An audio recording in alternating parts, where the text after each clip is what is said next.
man, I really hope we get a win in Duval. Hey, what's going on, everybody? Welcome back to the Thunderstruck Podcast with Tori. I am your host, Tori Ancona. This is episode 16 of me covering all things Los Angeles Chargers related, and we are going to recap the epic victory on Sunday Night Football last Sunday against the Pittsburgh Steelers, and we're going to preview the Jacksonville Jaguar game that's going to take place tomorrow. So buckle up, because there's a lot of things I want to address. Number one, this man should be in the MVP conversation. Kamani Vidal is him. The Chargers defense, if they play like this, they could go to the AFC Championship. Oh yeah, I said it, you better believe it. Then the Jaguars game, I'm going to talk about who's questionable, who I think is going to play, and how the Chargers are going to perform based off my prediction. So let's kick things off, no pun intended, and talk about that this man needs to be in the MVP conversation. What do I mean by that? Oh my God. I already hear the comments. Oh my God, Justin Herbert never won anything in the playoffs. Never did this. Never won a big game. He always chokes. He always does this. He has been one of the best performers throwing the football despite of what he has to work with. And I know this seems like a common agenda that people always say, especially Chargers fans, but you can't help to realize that if you put Drake May against this six-string tackle against the Steelers, he's not going to do well. He's not going to do well at all. Maybe the quarterbacks that could adjust to that would be Patrick Mahomes, Lamar, Josh Allen, Joe Burrow if healthy. But Justin Herbert's right there. That's right.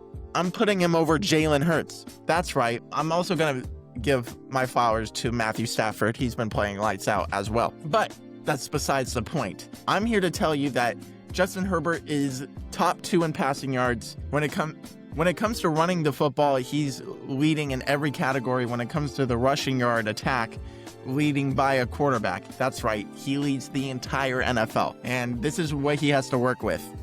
Dated Justin Herbert pressure numbers after week 10. This is what I took note of. He's been blitzed 115 times, most in the NFL. Pressured 177 times, most in the NFL. Pressured on 2.1 of the dropbacks that he's been taking, 4th most in the NFL. He's been sacked 33 times, 3rd most in the NFL. And he has been hit 56 times. And that obviously is the most in the NFL so far this season, and he is on pace to be hit over 100 times this season. That is absolutely unacceptable. But why might that be? Well, Rashawn Slater out for the year. Now Joe Alt, after one game returning after missing at least a month, he's not coming back this year due to that ankle injury. So the Chargers made a trade for Trevor Penning, but did not start him against the Steelers, which was interesting, but made sense because, he's probably still adjusting to the playbook. He got there on that Tuesday previously to the game. So that makes sense. But why do they just not want to see Jamari Salyer at left tackle? Still to this day, it won't make sense to me personally. I think Jamari Salyer's best attributes when it comes to providing protection of the offensive line has been the most effective at left tackle. I've mentioned this probably 7 other times when it comes to this podcast alone. Not this episode, but like previous episodes, I brought those conversations to the table that Jamari Salyer is a very good, capable left tackle. So not starting him against the Steelers was really disappointing. And matter of fact, it was more disappointing who replaced Jamari Salyer, and it was Austin Deculus, who he's the Bradley Bozeman's of left tackles. Let's just say that. I mean, he played rough last Sunday night. And but now there's a positive, and it's going to transition to how the offense will be against the Jacksonville Jaguars. But looks like Trevor Penning got the starting reps with the first team offensive line, which is very, very, very good to see. And I'm very much looking forward to what he brings to the table, especially with his career not really turning out the way that he would have liked in New Orleans. But he still has a first-round pick upside with, his height being 6'7", you know what I mean? But not only that, I had to say a 6'7" joke because he's actually 6'7". So anyway, but he's a first round pick out of the 2022 NFL draft, I believe. And he's had some ups, he's had some downs, but this is a new fresh start. He has a better head coach, in my opinion, than what Trevor Penning has been working with. And, Jim Harbaugh can turn careers around. We've seen this from Quentin Johnston, who is starting to get really, really, really effective when it comes to the yards after catch aspect, when it comes to his playmaking ability. And he got to showcase that last week against the Steelers. But yeah, looked like Quentin Johnston was going to be a bust due to how he was performing under Brandon Staley. Jim Harbaugh comes in, he improves immediately, and now he's having the best season of his entire career. So, yeah, very much looking forward to that. I would still like to see Kamani Vidal, who played a terrific game against the Steelers, probably the best game that he's played this year, and I'm going to tell you why in a moment. But Kamani Vidal on chips, Tucker Fisk on chip blocks. If Scott Matlock, who's questionable with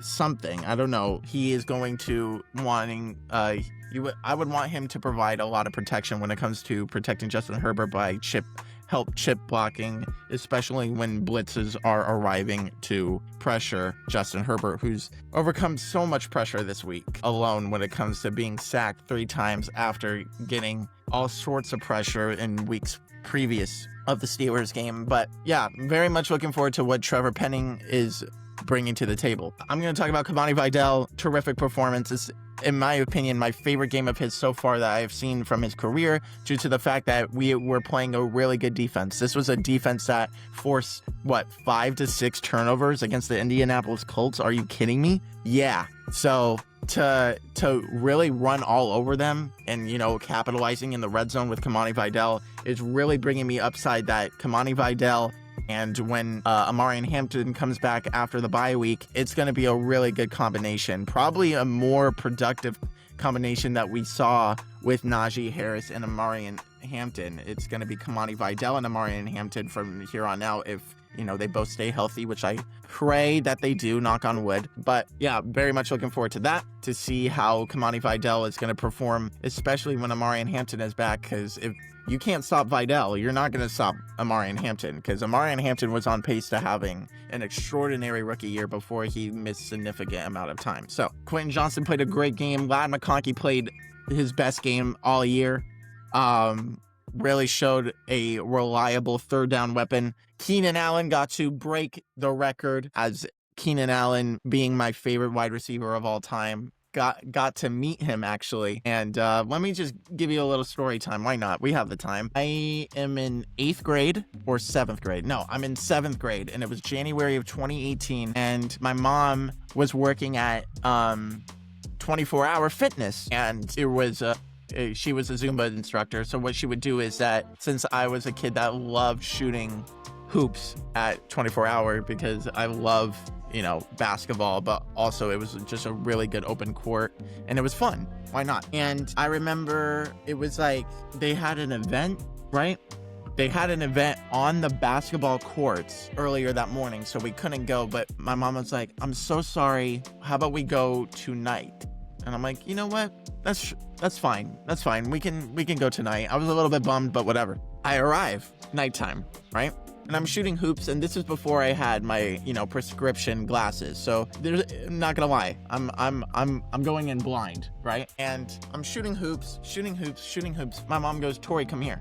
It's like, how am I in trouble, right? So I walk up to my mom. "Hey, what's up?" My mom goes, "Who is that? Who is that?" I was like, "Who is what?" He goes, "That person right there. He's wearing official Chargers gear."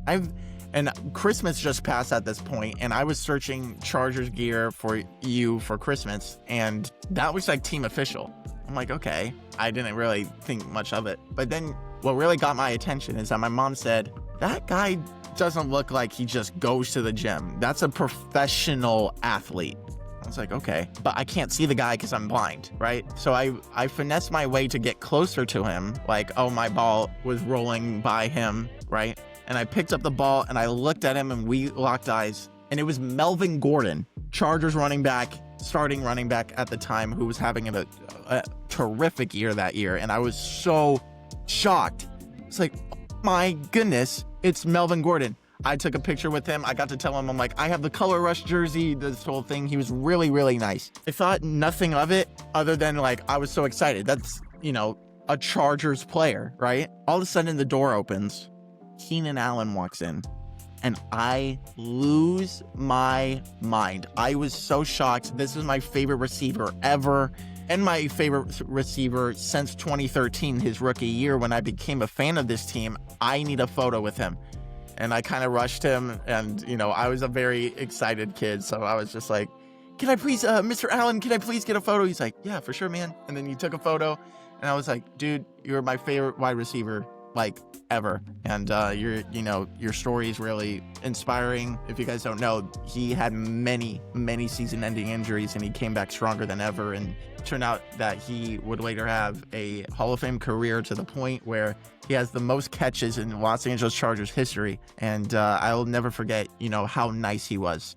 I just thought it was cool that, like, for a guy that had that much money and still be that nice, especially in the times that we're living in today. So a shout out Keenan Allen, shout out Melvin Gordon too for that experience. That is a experience I will never forget. And I will forever remember that day. And I'll hold up the photos right here. But anyway, that was my quick little story time about how I met Keenan Allen and Melvin Gordon, but more specifically Keenan Allen, due to the fact that he just broke that record. So congrats to Keenan Allen. And Oronde Gadsden got hurt last game. It really scared me, but it looks like it's nothing because he was a full participant in practice. So that's good. The people who are questionable are involving players that are likely going to be activated or a healthy scratch, like Bobby Hart, Tony Jefferson, etc. I think Quentin Johnston, who has been on the injury report, he was a full participant yesterday, so I think he should be good to go. Same thing with Ladd McConkey and Elijah Molden. So very much looking forward to this game. The Jaguars could still beat us. I have a little bit of a traumatic experience in Jacksonville. If you know, 27-0. Brandon Staley finds a way to lose. Yep. And who do they put it out on? That guy right there. Always. Never a hesitation. But if that guy wins, the Steelers suck. Can Sports Center be realistic for once? They were oohs and ahs over the Steelers beating the Colts, and going into this game, the Chargers versus the Steelers, everybody thought that the Steelers were going to win and win big due to the rotation that the Chargers were rolling out with the offensive line. So what happens? The Chargers whoop them, right? And then the Steelers are bad now. The Steelers suck, right? But meanwhile, this was like they're going to win the division after they beat the Colts. Nothing is certain in the NFL, guys. Nothing is certain, right? Nothing is certain. The Dolphins beat the Bills last week. Like, let's be honest with ourselves that nobody can predict what's going to happen. I'm going to predict, but I won't be shocked if, an upset is upon us where the Chargers are favorite and the Jaguars somehow find a way to win. It happens in the NFL. But with that being said, I think the Chargers are going to win this game. Oh yeah, I made a prediction last week and we won, so why not do this week? I think the score will be 28-17, Chargers versus Jaguars. And Trevor Lawrence is going to throw a pick. He's going to be sacked at least 2 to 3 times. Justin Herbert's at least throwing two touchdowns. Vidal is going to run in one. And we're just going to go into the bye week with a 4-game winning streak. And with that being said, I will see you guys in the next episode. If you like this content, go ahead and subscribe. Follow me on all the platforms that are linked in the bio. And as always, bolt up, drive safe in the rain if you're in California. And safe travels on that part. And peace out, guys. And I'll see you in the next episode. Bolt up!